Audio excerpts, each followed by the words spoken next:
Hello class 11th. Today I am going to teach you the chapter The Ailing Planet. The writer briefs the change in the perception of the society from a materialistic view to the comprehensive and ecological view of this world. यहाँ पे जो है एक ऐसे change के बारे में बताया गया है सोसाइटी के, जो कि पहले इन्वायरमेंट के बारे में नहीं सोचती थी, लेकिन अब जो है वो थोड़ा सा कंसर्न हो गई है. It states that humans are now worrying about the environment. अब ये बताता है इस चैप्टर में कि अब जो है लोग जो है काफ़ी हद तक जो है इस environment को लेके काफ़ी हद तक चिंतित भी हैं. In this way of perception, our planet is considered as a living organism. तो इस चैप्टर के अकॉर्डिंग जो है हमारे प्लानट को जो एक लिविंग ऑर्गेनिज्म माना गया है, और जिसकी जो एक अपनी एक मेटाबॉलिक फंक्शनिंग है. जैसे हमारे अंदर फंक्शनिंग होती है, ऐसी ही इस प्लानट के अंदर भी होती है. जिस तरीके से हम अपने कई कार्य अंदर ही अंदर, जैसे चाहे डाइजेशन है, एक्सक्रीशन है, रेस्पिरेशन है, कुछ भी है, ऐसे हम लोग करते हैं. ऐसे कई ऐसे कार्य जो है पृथ्वी भी जो है अपने आप करती है, चाहे वो रिसोर्सेज का बनाना हो, पानी का चलना हो, या कुछ भी हो.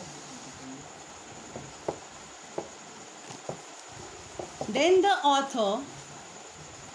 author explains the concept of sustainable growth of 1987. अब यहाँ पे ऑथर जो है सस्टेनेबल ग्रोथ यानी कि एक सोचा समझा हुआ ग्रोथ जो है 1987 के बारे में बताता है.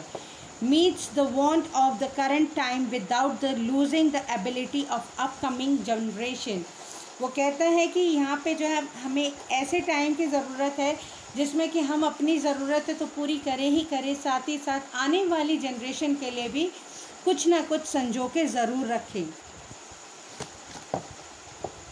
Furthermore, we must utilize the natural resources in such a way that we fulfill our needs as well as conserve these resources for upcoming generations.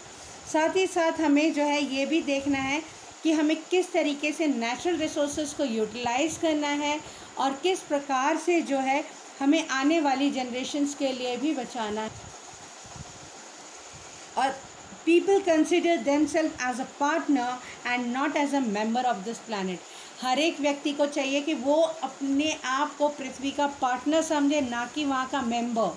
अगर हम पार्टनर यानी कि साथी समझते हैं तो हम थोड़े से ज़्यादा कंसर्न्ड होते हैं अपने फ्रेंड्स के लिए. यही चीज़ सोचनी है हमने कि अपनी पृथ्वी को अपना दोस्त माने और उसे किसी प्रकार का नुकसान ना पहुंचाएं. The global economic prospects, a book points out that the planet. तो एक ग्लोबल इकोनॉमिक प्रॉस्पेक्ट नाम की बुक है जिसमें कि हमारे प्लैनेट को मेजर जो है 4 बायोलॉजिकल सिस्टम्स हैं. 4 मेन बायोलॉजिकल सिस्टम हैं हमारी पृथ्वी के, that are fisheries, forest, croplands and grasslands. जो कि है फिशरीज, फॉरेस्ट, क्रॉपलैंड्स और grassland. These virtually consist of all the raw materials.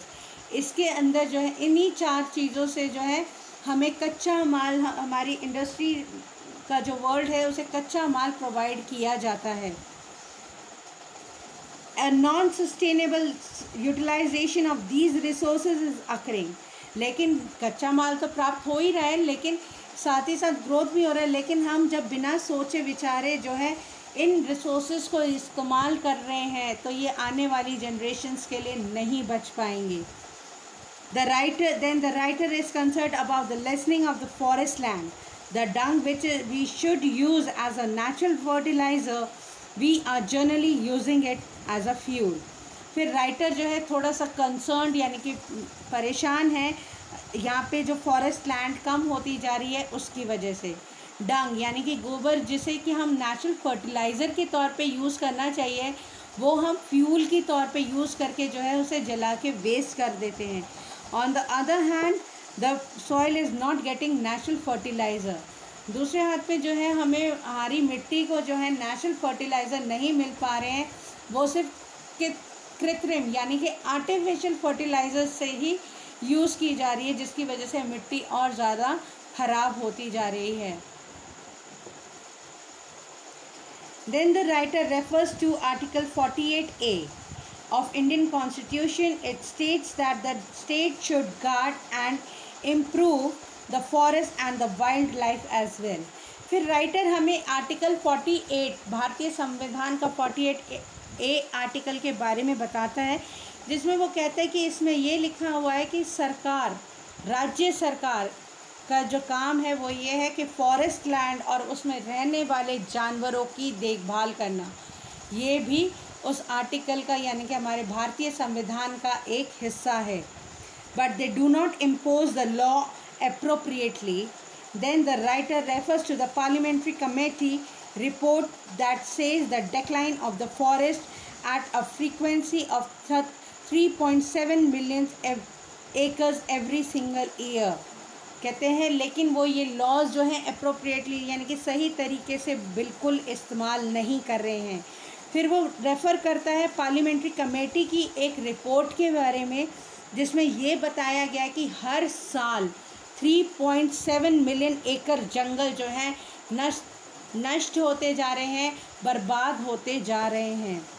The United nation cautions that environment has deteriorated so severely that it is critical in many of the 88 countries examined. तो United nation ने ये हमें चेतावनी दी है कि ये जो है केवल इंडिया में ही नहीं, ऐसी क्रिटिकल कंडीशन जो है 88 कंट्रीज़ की है जहाँ पे उन लोगों ने एग्ज़ामिन कर चुके हैं. The population is rising at a very high rate.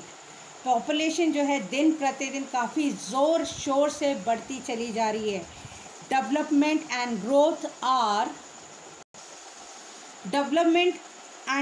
Are the two most appropriate solution to the people's problem. Development और ग्रोथ ये सबसे बड़ी सॉल्यूशन है हमारे लोगों की प्रॉब्लम्स का. With such a population development is a difficult task to do. We need a proper family planning to control the situation of over population. तो लेकिन इतनी जनसंख्या के बाद, इतनी पॉपुलेशन के बाद डेवलपमेंट होना थोड़ा सा मुश्किल है. इसके लिए हमें चाहिए एक प्रॉपर फैमिली प्लानिंग ताकि इस सिचुएशन को हम कंट्रोल कर सकें.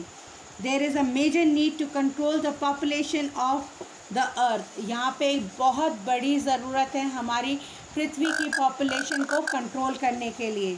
The writer at this point once more repeats the positive change in the view of the people regarding ecology. Industries must also take responsibility for a better ecosystem. अब जो है यहाँ पे राइटर जो है एक बारी दोबारा पॉइंट आउट करते हुए कहता है कि हमें एक पॉजिटिव चेंज की रिक्वायरमेंट है, कि लोगों को जो है मतलब कंसर्न होना पड़ेगा इकोलॉजी के प्रति, और इंडस्ट्रीज़ को भी बहुत ही ज़रूरी स्टेप्स लेने पड़ेंगे ताकि वो इन रिसोर्सेज का इस्तेमाल बेपरवाह से यानी कि बिना सोचे विचारे ना करें. This was all for this chapter. Do write the summary in your notebooks and the textbook question answer. Till then, stay home, stay safe, and please maintain the ecological balance. Bye for now.